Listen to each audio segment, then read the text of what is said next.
सत्संग मांग भैया सुमर के आना, सुमर के आना है मोर भैया, सत्संग मांग भैया सुमर के आना।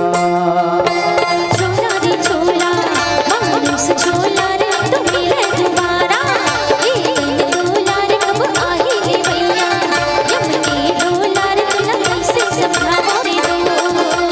छोला रे छोला मानुस छोला रे तू मिले दोबारा, एक दिन डोला रे कब आई ले भैया, यम के डोला रे तुला कैसे समझाओ रे दो।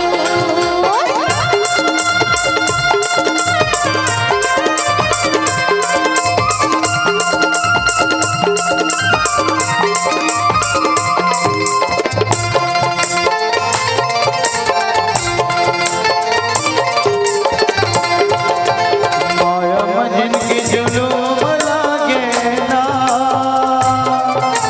माया मजन के जुलूम लागे ना, जब आगे तुर ले भैया रे संगी कहाँ लुकावे रे भैया सुमर के आना, सुमर के आना है मोर भैया, सत्संग मांग भैया सुमर के आना, सुमर के आना है मोर भैया, सत्संग मांग भैया सुमर के आना।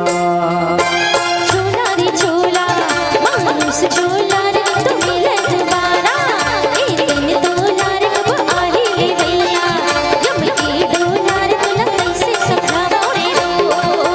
छोला रे छोला मानुस छोला रे तू मिले दोबारा, एक दिन डोला रे कब आई ले भैया, यम के डोला रे तुला कैसे समझाओ रे दो।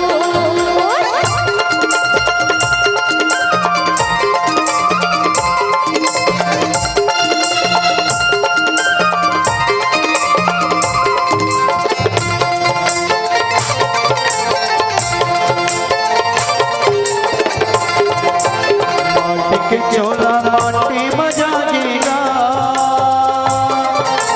माटी के चोला माटी मजागेगा, तोर गिरा संग कायर संगी आगे मजर रे भैया सुमर के आना, सुमर के आना है मोर भैया, सत्संग मांग भैया सुमर के आना, सुमर के आना है मोर भैया, सत्संग मांग भैया सुमर के आना। छोला रे छोला मानुस छोला रे तू मिले दोबारा, एक दिन डोला रे कब आई ले भैया, यम के डोला रे तुला कैसे समझाओ रे दो। छोला रे छोला मानुस छोला रे तू मिले दोबारा, एक दिन डोला रे कब आई ले भैया, यम के डोला रे तुला कैसे समझाओ रे दो। तुला कैसे समझाओ रे दो, तुला कैसे समझाओ रे दो, तुला कैसे समझाओ रे दो, तुला कैसे समझाओ रे दो। भरत प्रिय रामचंद्र के जय। हृदय से हनुमान जी